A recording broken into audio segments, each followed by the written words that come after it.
Fekete István imádkozásról szóló írása. Az ima.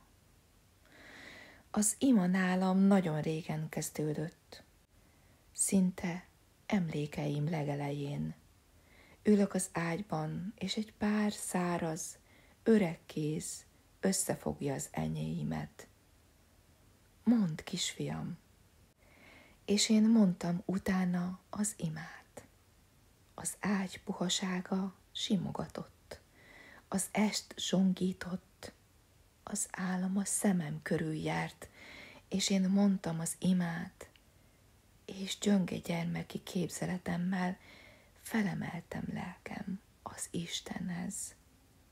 Később, a diák évek kamaszos rohanásában az ima a templomot jelentette, ahol elcsitultak az űrzavaros vágyak, lassúra vált a lépés, tompán koppantak a szentelt kövek, és az oltár előtt lobogó örök mécs mindig megmelegített, ha kinyújtottam feléje didergő kezemet. Ekkor már nem könyvből imádkoztam, és nem is a régi kis imádságokat mondtam. A kivilágosodó értelem szavakat keresett, melyek újak, szépek voltak, és csak az én örömömet, bánatomat, kérésemet vitték az örökkévaló elé.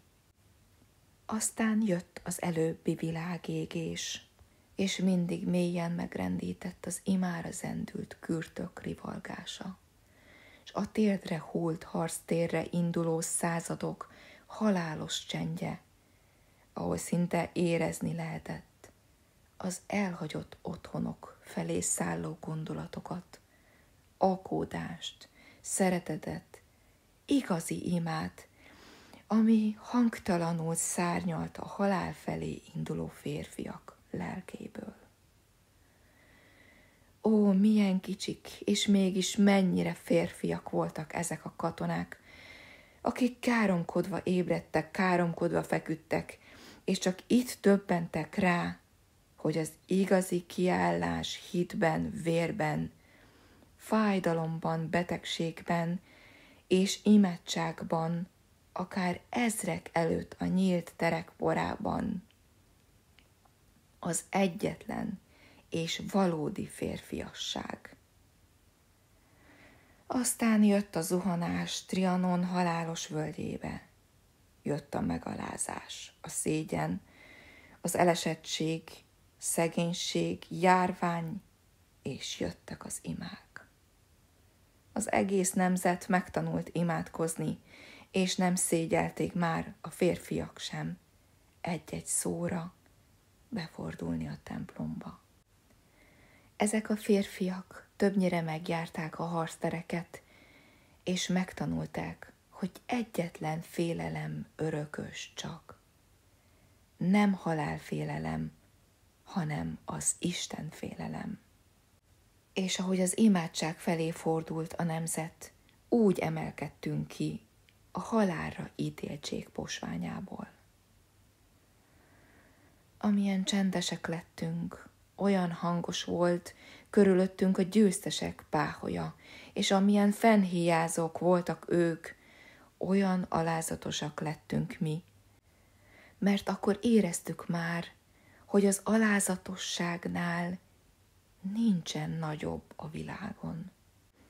És elhallgatott körülöttünk az erőszak süvítése, mert halkan szólni kezdtek a kassai harangok, és meghallhatták az egész világon, amikor a dómban a magyarok Te Deumot imádkoztak. Nagy, szent pillanatokban mindig az ima volt velünk, mellettünk, értünk. Nagy örömökben, nagy sírásokban, csendben és viharokban. Ima, ima. És most mégis mind több helyen hallom, olvasom, hogy valaki imádja a lencse főzeléket, imádja a karóráját, imádja a kirándulást és a táncot. Préda lett ez a szó, melyet magyar paraszttól, sohasem hallott senki, és elkopott lassan, mint a kocsma küszöb. Mindenki imád mindent.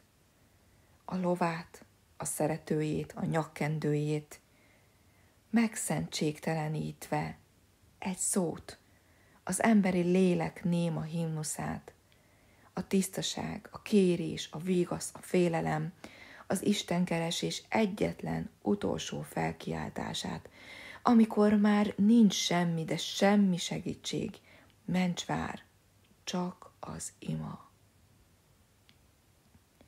Ne imádj hát mindent, édes magyarom, ne szórd lelked aranyát, nyelved szépségét a rombolás disznai elé. Ne imádj semmit, csak az Istent, mert nem tudod, milyen idők jönnek, és nincs az a vihar, mely elpusztítana, ha veled van az imádság, és veled van az Isten.